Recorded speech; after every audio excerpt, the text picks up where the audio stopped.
có gì bé chị ta à? Vì vậy ô hơi tao. Không được ta nè. Cứ gì mà tôi khó cho trên đấy. Nếu phải ô lên nó nè. Một ly mà. Để có bé chị thế à? Bố bé ô xí sao? Rồi, xong một xí đi được. Ô dạ, bé xin nó lo sót thân cầu đi. Tôi cho bé trở nạn nó chỉ thông bé nhưng phải tôi sẽ liệu số vỏ đi, nó chỉ tàu đi bây giờ. Yo cơ mà cũng cho này ha. Tân nạn lấy đồ chỉ xóa đấy cũng một lo xóa thì rồi phải chạy rồi. Ô, chỗ thôn này đặt thôn này còn nán không? Chú bôi còn phải chạy có bún nè. Lê chế, lê món qua này nó lo lê sổ tao hầu đó, cho con à. Còn cái mù xì thế, cái mù tát là nó thế. Rồi lấy bút chỉ nó rồi chúng nó chân sâu nó. Đây nó là nó nháo có tư kìa.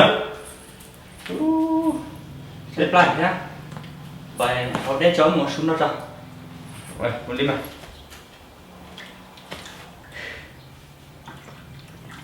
Ơi, chín luôn rồi mà.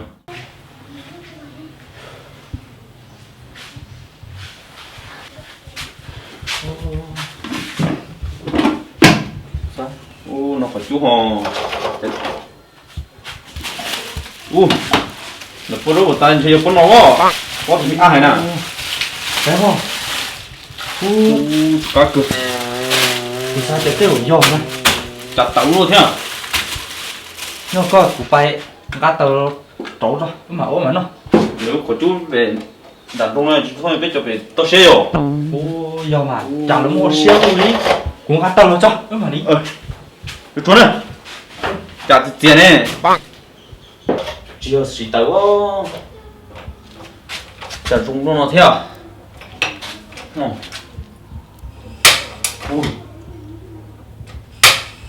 Ô trời. Trừ. Yo. Phải cho. Nó chưa xí tàu rồi lúc nó. Chả chỉ ta. Chỉ Có tao phải con chán ô. Lấy nhà đàn trong họ được xí nọ hơ. Phải đó. Chỉ bôi đào gạt tàu đồ.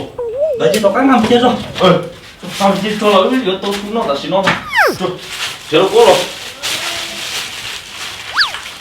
Tàu đồ thế nè. Nó tổ nó không nó không. Lục con này do lục con số rồi. Chiếu nói số tên là chỉ mua nè. Nói nè, thôi. Đúng cho nó cố nó cao công chưa? Một lúc cho là đấy. Con bốt con thiên linh của.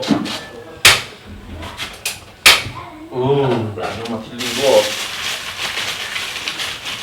Nó hổ nó mà nó cá. Nó mà khá xíu đâu, nó kỳ cơ à. Chặt tấu đi.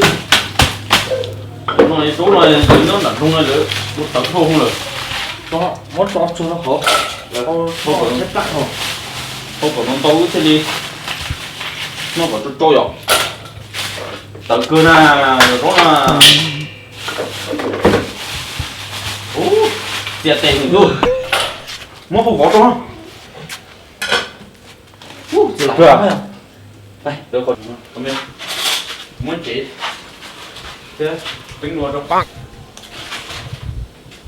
Có chi trôi cho xếp ăn. Nó ghi cơ rồi. Đến nó tính luôn từ nè. Đúng không? Chỉ bỏ đi, cái liệt. Mua hầu là bỏ rồi. Kia mà nó xách. Mua hầu bỏ rồi. Phải đổ thôi. Thôi thế rồi nó chặt cái plau luôn mà. Đây, nó đổ không. Đổ ít lên mà phải chưa? Một tổ con đổ không?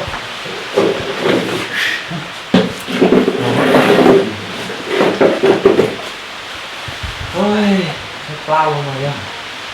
Giỏi, giờ tiền nhớ là nó chỉ có cái một chút là mình chơi tôi chơi plau rồi. Nó đã nó chặt thôi, không phải giống cái bê tổ tơi thâu hơn rồi. Chỉ phải nữa không chặt đâu rồi. Mình chỉ được cho nó mà chặt cơ điều. Phải là phải xuống dấu tôi sẽ nó mở xếp lá hả? Với nhau rổ con tàu cũng một say chứ. Nó của tôi sẽ.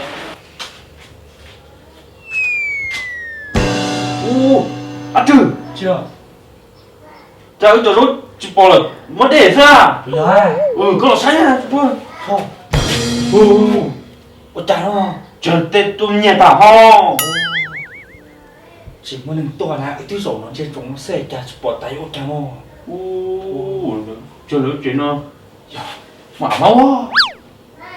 cả đi không Thằng đen sư. chuyện nó đấy bộ Tụi nó sẽ lấy nó chưa có chó nó rồi. ôi do mà đấy ôi nó số và ta ơi nó hầu tới tả á Tôi chỉ có chấm hồi rồi. Chỉ chưa chắc rồi chỉ xỉa cho nè ôi đã chưa có chó nó xí rồi. một cái này Cá cừ. Cá của con chế sao à? Thật cho nó. tôi có thể sẽ lấy wow cho bọn chương để có chọn cho mỏ sao Cá cừ giống.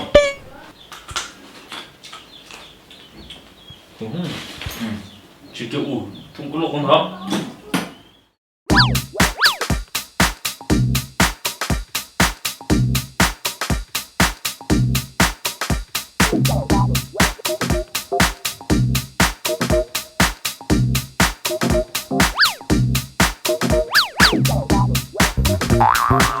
Đây, su đi su xa. ô thì nó chỉ hỏi nó có phần món là nó bốc lá giờ Từ nó, cho nên giờ cho thì sang tí nào cùng sai so. và